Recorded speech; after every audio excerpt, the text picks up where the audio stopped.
Adelaida Fernández Ochoa es investigadora, licenciada en Lenguas Modernas y magíster en Literatura. En 2006 publica su primera novela, Que me busquen en el río, un texto desgarrador que narra desde la voz de una maestra la violencia del municipio de Trujillo en el Valle del Cauca. Luego de una investigación profunda, Adelaida escribe Afuera crece un mundo, obra ganadora del Premio Casa de las Américas en 2015 bajo el título La hoguera lame mi piel con cariño de perro. Esta es una travesía que nos habla de la época de la esclavización en Colombia, de abolicionismo, de resistencia y luchas libertarias, todo eso envuelto en la poderosa narrativa que propone Adelaida Fernández Ochoa. Sus raíces, la identidad negra y principalmente la mujer están en el centro de la escritura de esta autora vallecaucana, quien en su más reciente novela, Toques de Son Colorá, hace un homenaje a la salsa, a los melómanos, a los bailadores y bailadoras de Cali. En este capítulo aparte, Vanessa Márquez, periodista y directora de la revista Vive Afro, profundiza en la obra de la escritora caleña Adelaida Fernández Ochoa.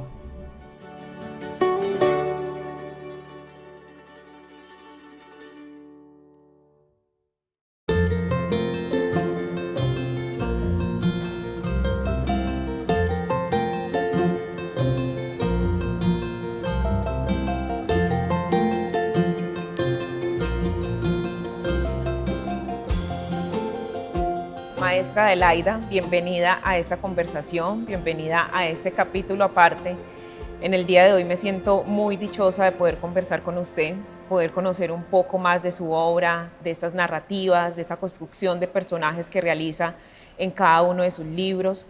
Y bueno, creo que podemos empezar entonces esta conversación por una pregunta que para mí es fundamental, y es justamente cómo empieza usted a hablar de lo negro, ¿sí? ¿De dónde nace ese interés?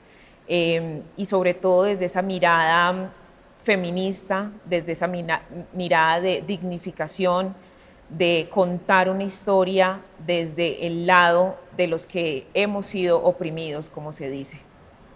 Vanessa, muchas gracias por esas palabras tan bonitas.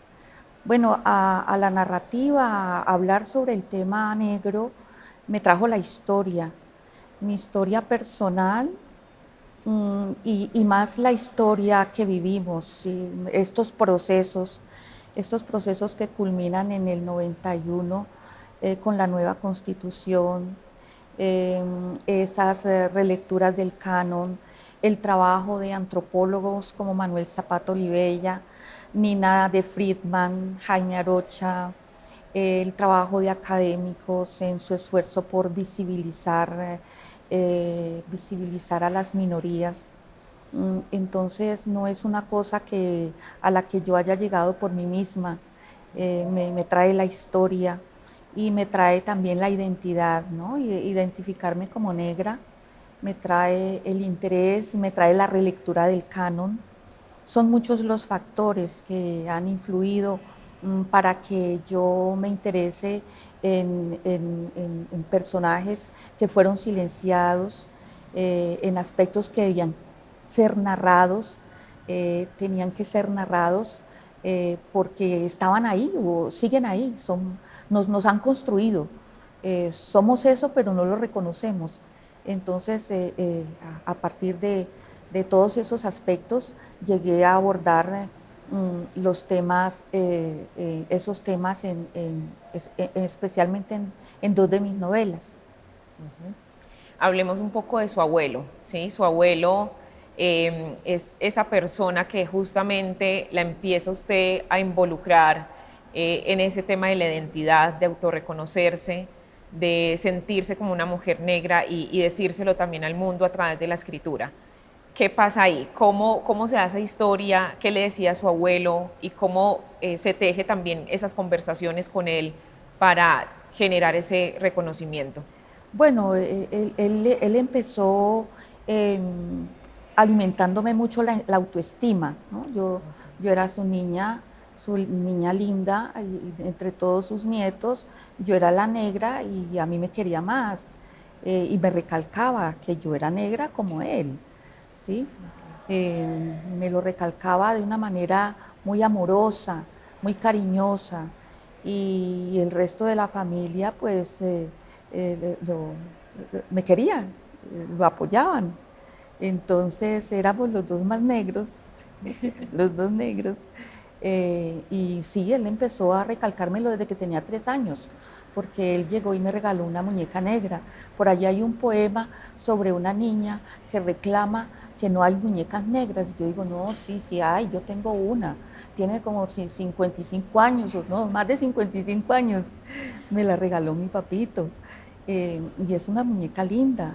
Y fue mi muñeca favorita. Entonces yo creo que él fue fundamental. Él fue fundamental para que yo llegara a un autorreconocimiento de una manera tranquila y de una manera sincera. Entonces, gracias a esa fortaleza que él me inculca, yo he podido partir de ahí para lograr inclusive narrar. Ok. Bueno, y justamente, ¿en qué momento decide usted escribir?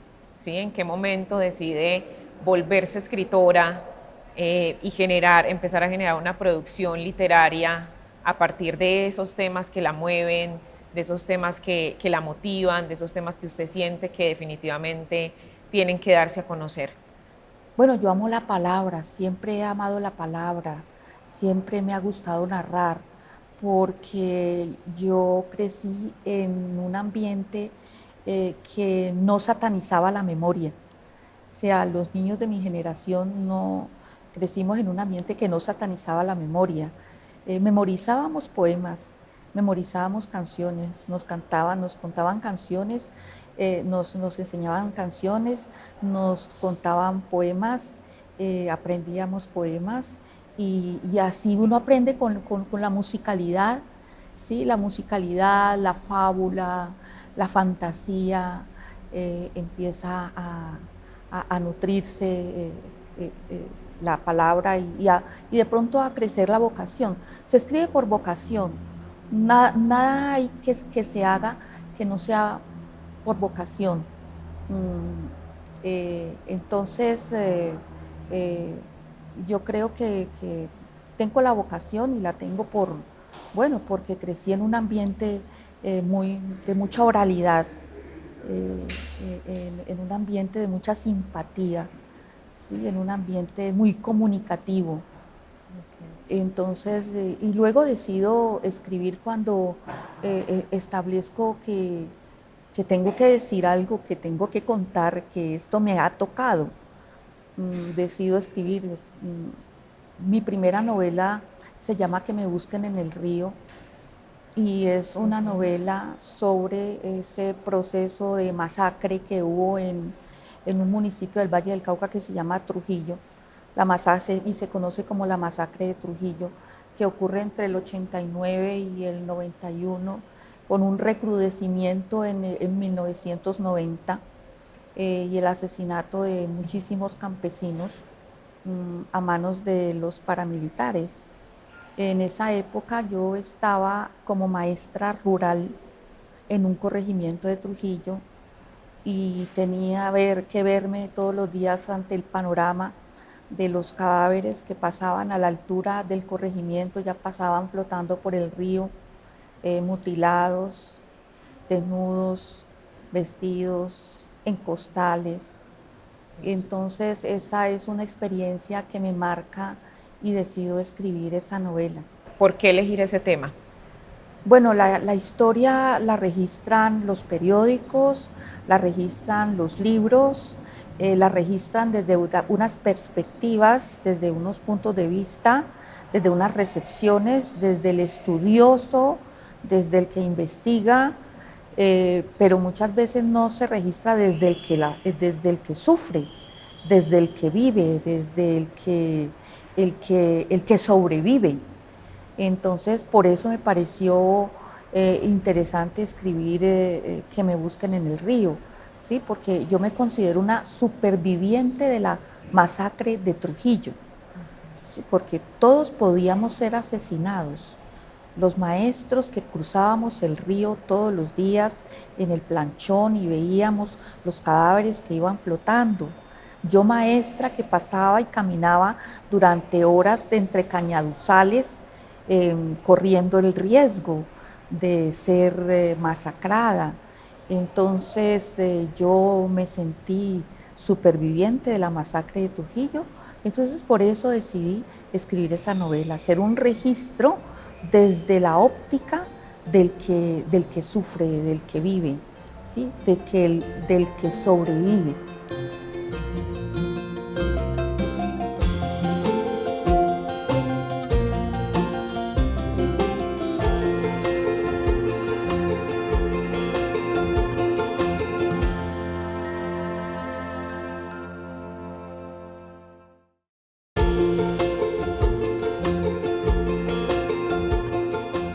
¿Cómo hace usted ese proceso creativo? ¿Cómo se sienta justamente a escribir, a pensarse cada obra, a pensarse cada personaje? Que vemos dentro de las obras que los personajes de las mujeres siempre tienen un papel protagonista allí. ¿Cómo es ese proceso de creación de cada uno de estos personajes? Fíjate que yo hice una investigación sobre la presencia de la mujer negra en la novela colombiana y yo me encontré con que la mujer negra siempre es subalternidad, y no solamente ella, la mujer no negra también lo es subalternidad. La mujer negra no se narraba. Yo hice la investigación a partir de la lectura de 13, 14 novelas y todas fueron escritas por hombres, y en ninguna la mujer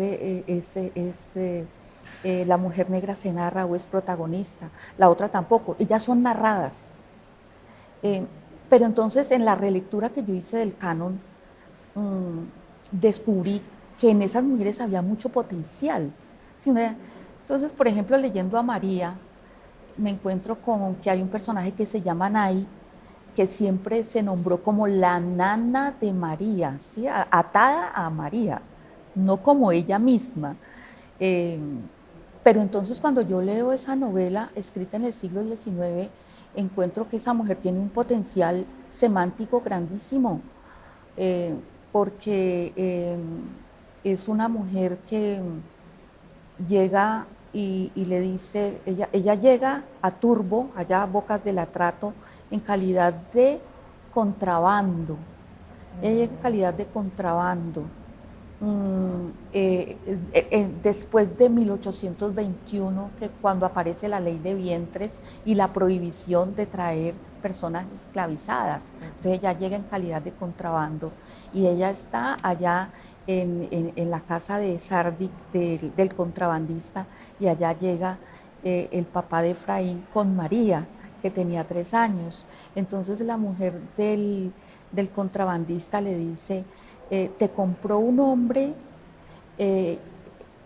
un norteamericano, y te va a llevar para una tierra donde tu hijo siempre será esclavo, donde cuando las personas esclavizadas se escapan, las destrozan los perros. Entonces, ella, al escuchar esto, tiene la valentía de decirle al papá de Efraín, le dice, en cambio aquí, tu hijo será libre cuando tenga la mayoría de edad. Okay. Entonces ella llega y va donde el padre de Efraín y le dice, si no quieres que ahogue a mi hijo esta noche, cómprame. Entonces uno se pone a ver esa mujer en ese momento del siglo XIX que dice eso y que le habla a una persona que guarda una distancia con ella. Entonces es una mujer que lo estudió, lo analizó, lo investigó, ¿sí? Y se la jugó. Entonces, allí hay, y es importantísimo que eso aparezca en una novela escrita en el siglo XIX y que como que no se leyó, ¿sí? O sea, eso se fue descubriendo después con la relectura del canon. O sea, las lecturas canónicas de María nunca tocaron ese punto. Pero esa mujer también manejaba una hacienda lechera. ¿Cómo una mujer esclavizada maneja una hacienda lechera? Tiene que tener alguna influencia sobre el dueño de la hacienda y tiene que conocer procesos. Tiene que conocer sobre leche, sobre ventas, sobre empleados, sobre muchos aspectos para que maneje una hacienda lechera. Entonces eran unos aspectos que aparecen en María sobre Nay, pero la lectura canónica no estableció esos aspectos, sino que siempre la nombró como la nana de María y como Feliciana, cuya historia narra Efraín después de que ella muere. Ella muere en María. En mi novela, por supuesto que no, ¿sí? Pero ella en María muere, y solo a raíz de esa muerte, de una mujer que no sobrepasaba los 33 años, totalmente devastada, a partir de ahí se narra la historia de ella. Maestra, nos contaba usted entonces cómo la mujer negra en estas narraciones ha sido contada, pero no ha sido protagonista.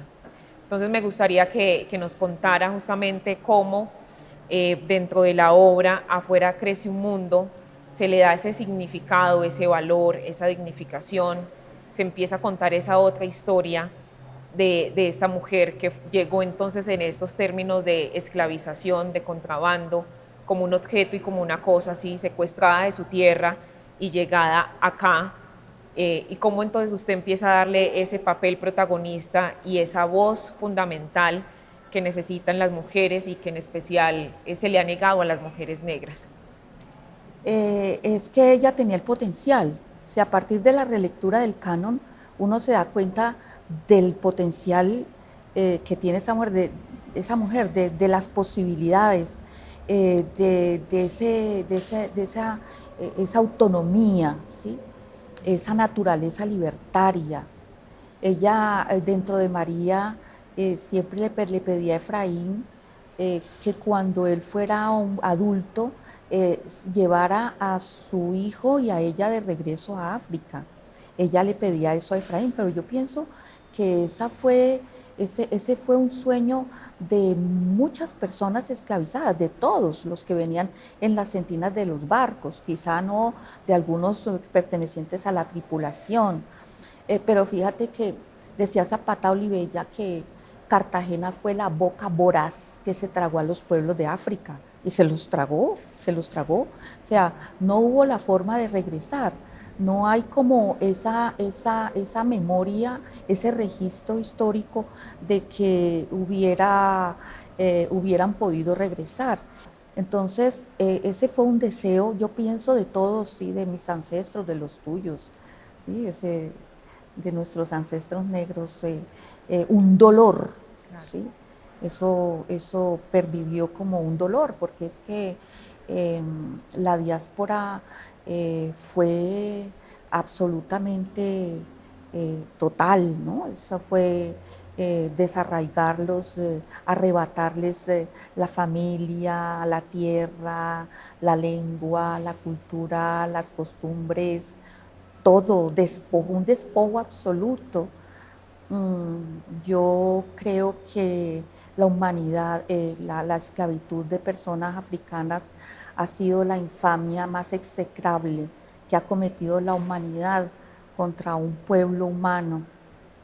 Entonces, pues yo veo que este personaje tenía tal autonomía que tuvo la capacidad de ingeniárselas para regresar. Ese fue la realización de un sueño. ¿Cómo se piensa también la estructura narrativa de poner estas dos voces como protagonistas a conversar durante la obra? Lo que pasa es que en María, el hijo de Nay no se llama Sundiata. Sundiata es el nombre que le pone la mamá, le pone Nay en Afuera crece un mundo. En María se llama Juan Ángel. Y la María la conocimos en el Valle del Cauca desde la primaria. En cuarto de primaria ya nos ponían a leer aparte de María, en cuarto de primaria. Y ya luego en el bachillerato la volvíamos a leer.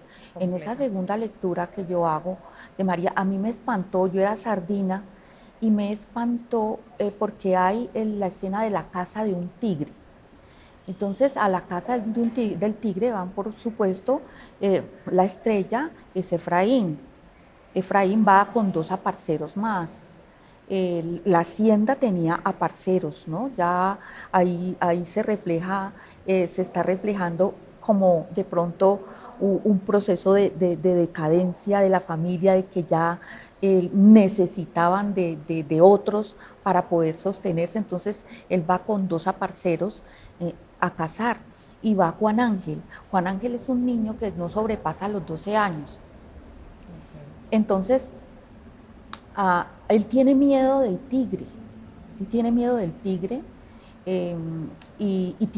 de Efraín. Dentro de María se ve esa situación, que él tiene miedo del tigre y tiene miedo de Efraín, o de que Efraín lo castigue porque él tiene miedo. Pero entonces luego lo ponen a cargar, a llevarle una encomienda al papá de Efraín por leguas de camino. Entonces le dan el paquete y él lleva ese paquete a la casa de los padres de Efraín. Entonces, en presencia del muchachito, llegan y abren el paquete y el paquete tiene la cabeza del tigre. La cabeza del tigre sale rodando. Entonces, a mí me pareció absolutamente macabra esa escena. A mí me pareció terrible y muy, muy triste, supremamente triste, ¿sí? Un maltrato atroz. Entonces, el niño se asusta. Entonces, claro, no podía,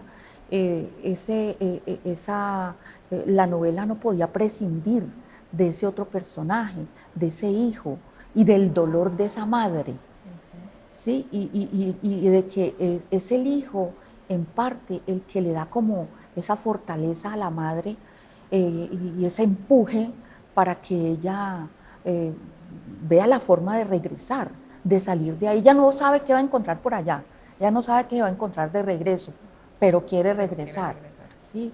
Y sobre todo quiere que su hijo aprenda a ser libre, porque ella dice, bueno, mi hijo será libre cuando tenga 18 años, cuando tenga la mayoría de edad. No sé si en ese momento eran los 18 o los 21, porque durante mucho tiempo la mayoría de edad fue a los 21 años, no sé, en ese momento del siglo XIX. Entonces ella dice, mi hijo será libre cuando no sepa cómo serlo, ¿sí?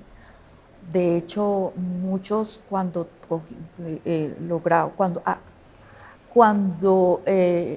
recibían la libertad no sabían cómo ser libres. Había otros que por supuesto sí, y lograban ellos mismos su manumisión. Entre otras cosas, muchas mujeres lograron la manumisión para ella y para sus hijos, y eso lo cuentan las novelas. Eso aparece en La Marquesa de Yolombó, de Tomás Carrasquilla, ¿sí? Mi madrecita María Lao compró la libertad para mis hermanas o para mi hermana y para mí. Dice, creo que es Tránsito. Entonces, en esta novela no podía aparecer este personaje, ella, Nay, sin su hijo, ¿sí? Y sin que ese hijo reflejara lo que había recibido de la madre. Bueno, maestra, hablemos ahora del libro Toques son colora, ¿sí? Y ahí quiero entonces introducir la pregunta sobre el maestro Manuel Zapata Olivella. ¿Y qué influencia tiene sobre usted Manuel Zapata? Lo mencionaba al principio como un referente, como esa persona que la inspiró también y que la inspira con su narrativa y con su escritura. Y justamente el libro empieza con la voz de Changó en primera persona, que nos habla de la rumba, de la fiesta, de la salsa. Entonces, ¿qué significado tiene para usted Manuel Zapata Olivella, pero también Changó en esta obra de Toques son colora? Es que Manuel Zapata Olivella es un referente, y su obra Changó el Gran Putas, que es una obra colosal, celebra las raíces, él las celebra, y él empieza con ese panteón yoruba, la obra. Me pareció que era interesante en una novela sobre el género salsa, se hablara de las raíces, porque los temas de salsa, los clásicos de la salsa, también hablan de las raíces, celebran las raíces, celebran la raíz africana del género. Lo celebran Richie Ray y Bobby Cruz, lo celebra Rey Barreto, lo celebra Héctor Lavoe, lo celebran muchos salseros, lo mencionan todos estos orishas, todas esas deidades. Y bueno, mirar la estructura de Zapato Olivella para mí fue muy importante, ¿sí? Porque yo dije, bueno, sí, así es como hay que empezar una novela sobre el género salsa. Y justamente en esta obra de Toque Son Colorá se habla justamente de la violencia sexual que sufre Rosa. ¿Por qué hablar de la violencia sexual? ¿Por qué hablar de una violación también en esta obra? ¿Y qué papel fundamental juegan estas mujeres, tanto Rosa como María Belén, en la obra de Toque Son Colorá? Porque es que el maltrato y la violación son dos asuntos reiterados en el mundo, en nuestro medio, en la historia. Eh, eso está vigente mm, y es muy doloroso eh, y hay que contarlo, ¿sí? Hay que poner el dedo en la llaga. En mis novelas aparecen esos temas. ¿Por qué? Pues porque son muy reiterados y porque duelen mucho. Sobre todo porque duelen.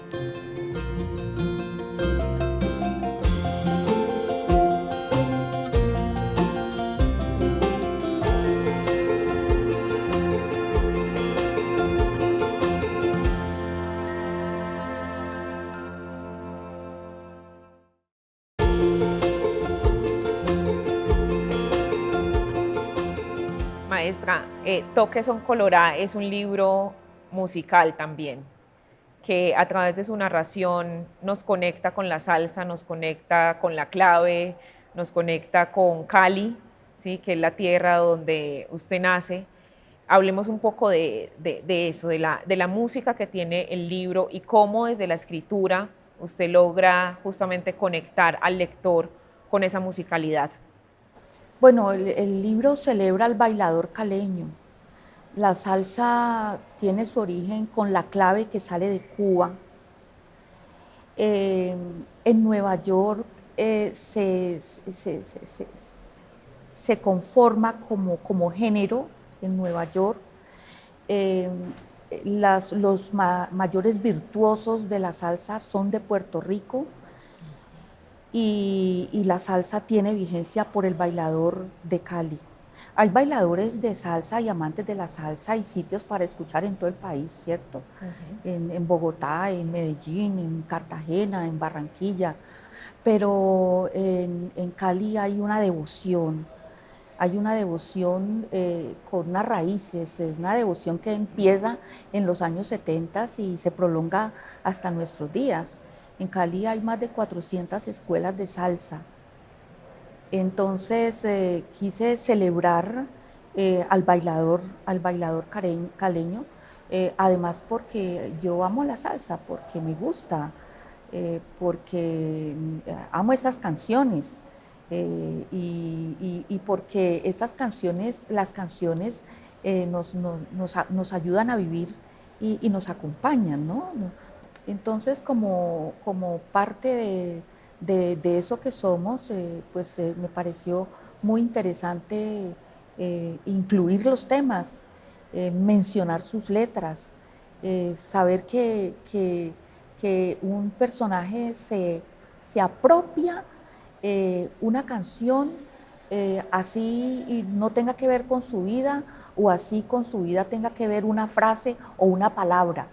Con una mera palabra que tenga que ver con su vida, el escucha, el amante del género, se lo apropia. Usted también tiene el concepto de que la música es libertad, ¿sí? Y creo que un poco en las obras suyas se habla de la libertad para las mujeres, se habla de ese sentimiento que puede generar la música también para quien la escucha, como ese símbolo también de identidad, ¿sí? De la raíz que menciona usted tanto.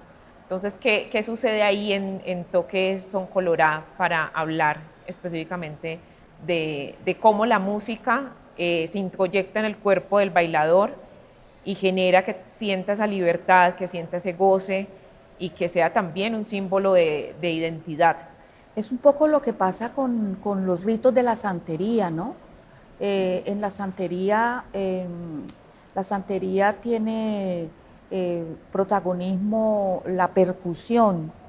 Entonces, en la medida en que el músico ejecuta ese tema musical a través de la percusión, los devotos invocan al santo y el santo llega y los posee.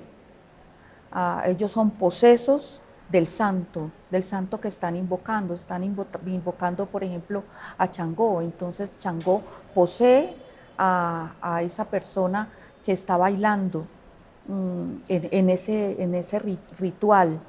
Y más o menos pasa lo mismo cuando se baila, así no se invoque a ninguno y así se lo cante y se lo mencione, ¿cierto? Usted ve en una sala de baile, la persona va entrando en una especie de trance, ¿sí? Así no sepa bailar. Entonces, es una situación muy espiritual. Y eso es lo que yo trato de que refleje la novela Toques de Son Colorá, esa celebración, esa fascinación del cuerpo a través de lo que se escucha, ¿sí? De cómo se tocan el instrumento musical se toca y se tocan las fibras de uno también, ¿no? Esas fibras espirituales. Bellísimo, y que uno lo siente definitivamente cuando lee su libro. Hablemos un poco de Rosa. ¿Qué significa para usted este personaje? También cómo se hace el proceso de construcción de ese personaje, que aparte de eso se llama Rosa Carabalí, ¿sí? Lo marca usted con este apellido también que viene de los ancestros y que tiene esa raíz africana supremamente marcada. Rosa es una mujer sencilla. Rosa es una mujer gocetas, una mujer sencilla, una mujer bailadora, ¿sí? Una mujer como cualquier mujer de las que bailan, de las amantes de la salsa, ¿sí? Que tienen como esa mística y que construyen familia a partir de ese gusto por el baile. A partir del gusto por el baile, a partir del gusto por el género musical, se construyó familia, se amplió la familia o se construyó. Entonces, es ese poder que tiene de convocar la música y la respuesta en una mujer, en una modista de barrio, en una mujer con mucho carácter, ¿no? Una mujer autónoma. Ella es una mujer autónoma, totalmente autónoma, y es una mujer fuerte, y es una mujer descomplicada, y es una mujer sencilla, simple. ¿Se inspiró de pronto usted en alguna mujer o en algunas mujeres de su familia, cercanas, para construir justamente este personaje, este carácter, todo esto que nos está contando de Rosa? En muchas mujeres se toma un poco de todas, ¿cierto? En muchas que conocidas, vistas, presentidas, imaginadas, ahí está todo en la construcción de un personaje. Está lo que es, está lo real, está lo que se desea, está lo imaginado, está todo ahí en la construcción de un personaje. Hay un concepto muy repetitivo en usted, maestra, que es la justicia narrativa para las mujeres. ¿Qué es eso? Cuando hablamos de justicia narrativa, ¿a qué se está refiriendo? Bueno, Como yo te decía, yo hago esta investigación sobre la presencia de la mujer en la novela. Llego a la conclusión de que ella no se ha narrado, de que ha sido narrada, y la justicia consiste en presentarse como es, en narrarse, en visibilizarse, ¿sí? En mostrar todo ese potencial y toda esa riqueza expresiva y significativa que tiene.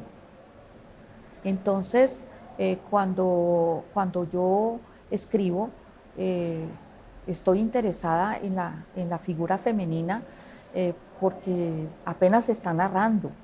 Sí, nuestra presencia como narradoras y como protagonistas en la literatura es reciente. Si es reciente, pues se está construyendo, y tiene que consolidarse. Entonces, por eso mis protagonistas son las mujeres. Además, yo sé hablar de mujeres porque es que yo soy mujer. Entonces, yo he vivido y he sufrido la historia y he gozado la fascinación de ser mujer. Entonces, esa es la fascinación de ser mujer y es la historia como mujer, la historia de todas, de lo que les pasa a todos, lo que les pasa a las otras también me pasa a mí. Entonces, es la historia del maltrato, es la historia de la invisibilización, es la historia del silenciamiento, ¿sí? Como te digo, lo que les pasa a las otras mujeres, sí, lo que le pasó a Rosa Elvira Celi me dolió y me sigue doliendo. Entonces, por eso mi interés, además yo escribo sobre mujeres porque soy mujer y sé hablar como mujer. Bueno, y por lo menos con este proceso también de escritura, cuando usted construye personajes a partir de la narración femenina, ¿qué elementos también tiene en cuenta para aportar a esa justicia narrativa? Es decir, ¿se acompaña usted, por ejemplo, del feminismo? ¿Se acompaña, por ejemplo, de los temas afrodiaspóricos? ¿Qué elementos toma usted para generar esta construcción narrativa y que pueda definitivamente encaminarse en una dignificación, en una visibilización y en resaltar justamente esos potenciales o esas potencialidades de estos personajes en cada uno de los libros? Bueno, yo arranco de la historia, yo arranco de mi historia, yo tomo de mi historia, y toda persona para escribir pues también tiene que leer, ¿no? Hubo un lema en una de las unas primeras ferias de libros, ¿sí? La clave es leer, o leer es la clave, ¿sí? Entonces está también la formación, y la forma, en la medida en que hay una formación humanista, hay una formación humanista y hay unas vivencias y hay unas experiencias, se conjugan esa formación humanista que pues, se recibe en la universidad, se conjuga esa formación humanista con las vivencias, y con la historia y con los registros que se hacen de lo que sucede. Entonces, esa es la forma como yo concibo, y como desarrollo los personajes. Son varias cosas, sí.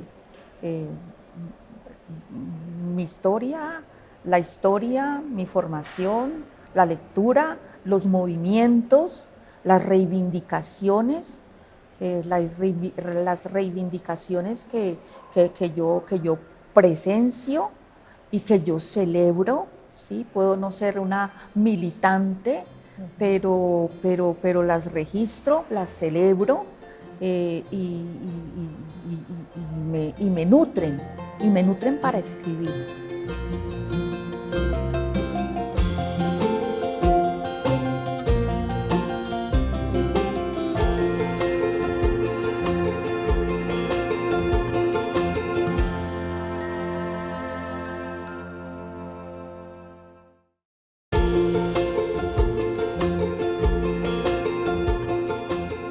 usted tiene una producción literaria que está escrita en novelas de ficción, pero también realiza cuentos.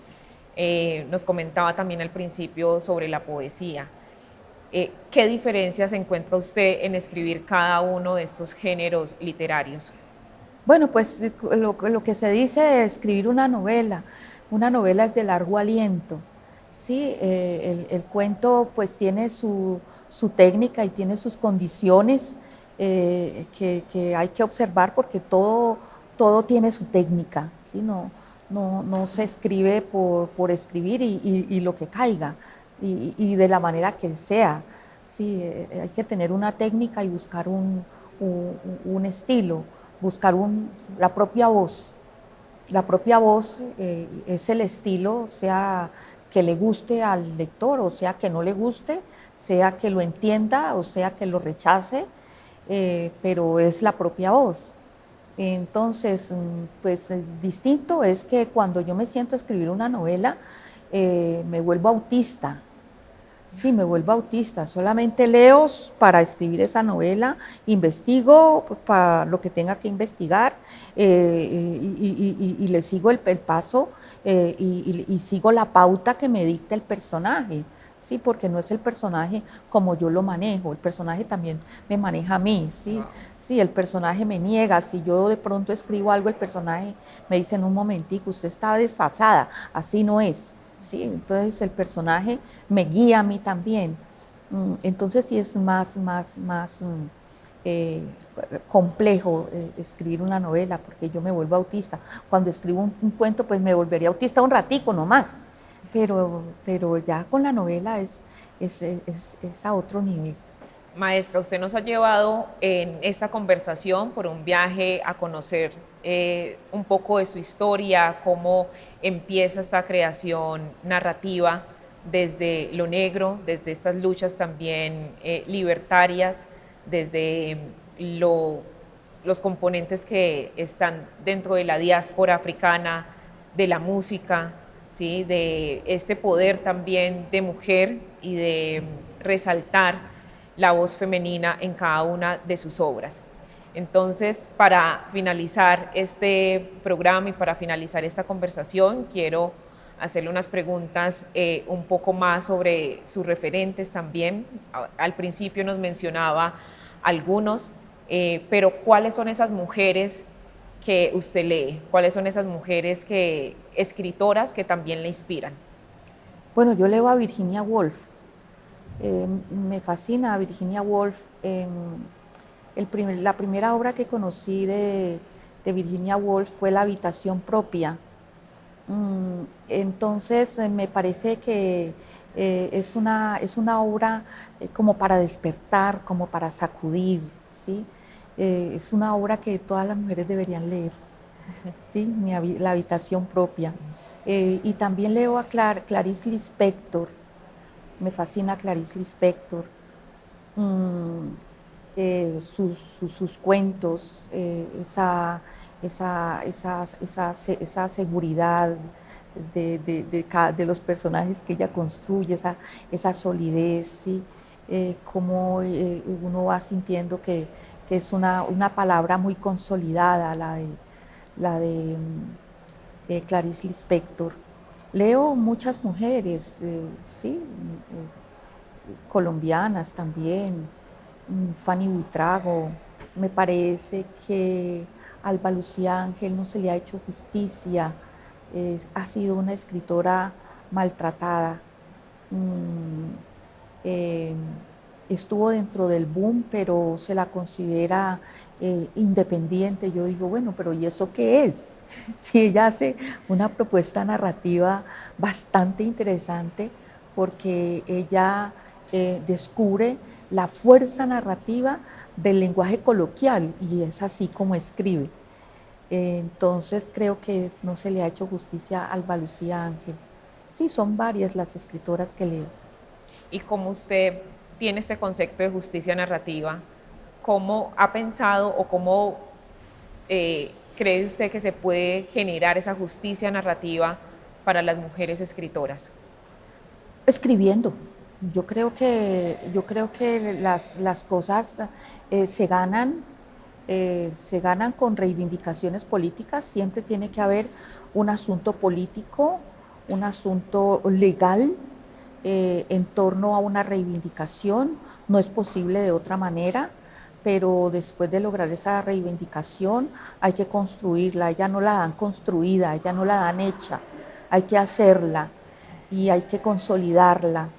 Yo creo que eso estamos haciendo las mujeres. El narrarnos es un asunto reciente, es un asunto que se está haciendo, que se está construyendo. ¿Y cómo se logra? Pues escribiendo, produciendo eh, arte, el arte que sea, pintura, escultura, música, literatura.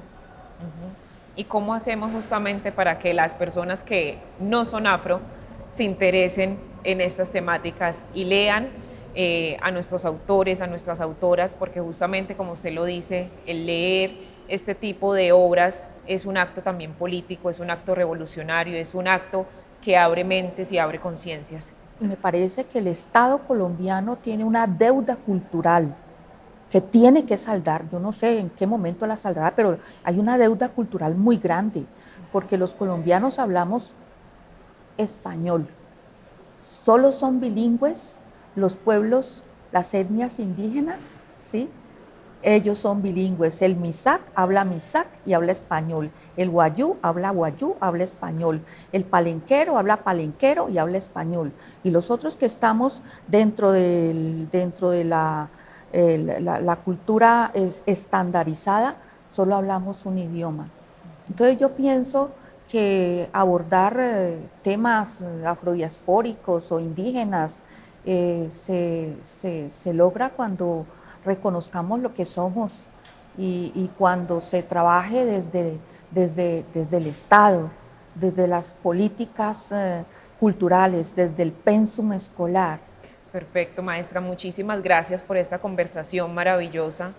Es un placer, como le dije también al principio, estar con usted conversando hoy, poder conocer un poco más de su obra, poder saber que hay una mujer que escribe sobre otras mujeres, que nos da ese papel protagonista, que nos da esa voz que necesitamos, ¿sí? Una voz que definitivamente nos cuenta cómo somos, que tiene una reivindicación política, social, cultural muy interesante y que además tiene un estilo narrativo impecable.